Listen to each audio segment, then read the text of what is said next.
দেশৰ লাখ লাখ দৰিদ্ৰ শিক্ষাৰ্থীৰ বাবে আছে ভাল খবৰ। দেশৰ লাখ লাখ দৰিদ্ৰ শিক্ষাৰ্থীক শিক্ষা গ্ৰহণৰ বাবে কেন্দ্ৰীয় চৰকাৰে দিব বৃহৎ ঋণ। বিদ্যালক্ষ্মী আঁচনিৰ জৰিয়তে এই ঋণ পাব শিক্ষাৰ্থীয়ে। এই মুহূৰ্তত লৈ আহিছো লাখ লাখ দৰিদ্ৰ শিক্ষাৰ্থীৰ বাবে এটা ভাল খবৰ ফুল প্লেটৰ মাধ্যমেৰে। লাখ লাখ দৰিদ্ৰ শিক্ষাৰ্থীৰ বাবে ভাল খবৰ। বিদ্যালক্ষ্মী আঁচনিৰ অধীনত 10 লাখ টকা পৰ্যন্ত ঋণ পাব। শিক্ষা গ্ৰহণৰ বাবে কেন্দ্ৰীয় চৰকাৰে দিব বৃহৎ পৰিমাণৰ ঋণ। 7.5 লাখ টকা পৰ্যন্ত ঋণ দিব কেন্দ্ৰীয় চৰকাৰে। এই বৃহৎ লোনত লাভ কৰিব সাবসিডি। কেন্দ্ৰীয় কেবিনেটে শিক্ষা লাভৰ বাবে বিদ্যালক্ষ্মী আঁচনিত দিয়া অনুমোদন। কেন্দ্ৰীয় কেবিনেটে শিক্ষা লাভৰ বাবে বিদ্যালক্ষ্মী আঁচনিত এই অনুমোদন দিছে। প্ৰধানমন্ত্ৰী নৰেন্দ্ৰ মোদীৰ অধ্যক্ষতাত অনুষ্ঠিত হৈছিল বৈঠক। উচ্চ শিক্ষাত নামভৰ্তি আৰু যাৱতীয় খৰচৰ বাবে এই ঋণ আগবঢ়াব কেন্দ্ৰীয় চৰকাৰে।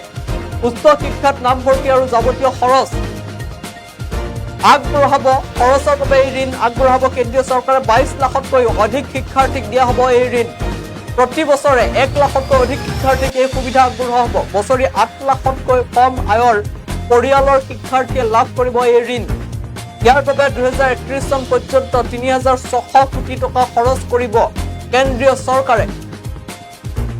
লাখ লাখ দৰিদ্ৰ শিক্ষাৰ্থীৰ বাবে জনাই আছো এই মুহূৰ্তৰ এটা ভাল খবৰ।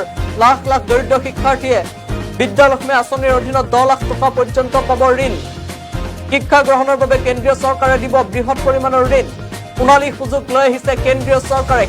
উচ্চ শিক্ষা গ্ৰহণৰ বাবে এই সোণালী সুযোগ। 7.5 লাখ টকা পৰ্যন্ত ঋণ দিব কেন্দ্ৰীয় চৰকাৰে। এই বৃহৎ লোনত লাভ কৰিব সাবসিডি। কেন্দ্ৰীয় কেবিনেটে শিক্ষা লাভৰ বাবে বিদ্যালক্ষ্মী আঁচনিত দিয়া অনুমোদন। প্ৰধানমন্ত্ৰী নৰেন্দ্ৰ মোদীৰ অধ্যক্ষতাত অনুষ্ঠিত হৈছিল বৈঠক। উচ্চ শিক্ষাত নামভৰ্তি আৰু যাৱতীয় খৰচৰ বাবে এই ঋণ আগবঢ়াব কেন্দ্ৰীয় চৰকাৰে। উচ্চ শিক্ষাত নামভৰ্তি কৰিবৰ বাবে এই ঋণ আগবঢ়াব কেন্দ্ৰীয় চৰকাৰে। 22 লাখতকৈ অধিক শিক্ষাৰ্থীক দিয়া হ'ব এই ঋণ। প্ৰতি বছৰে 1 লাখতকৈ অধিক শিক্ষাৰ্থীক এই সুবিধা আগবঢ়াব চৰকাৰে। বছৰি 8 লাখতকৈ কম আয় থকা পৰিয়ালৰ শিক্ষাৰ্থীয়ে লাভ কৰিব এই সুবিধা।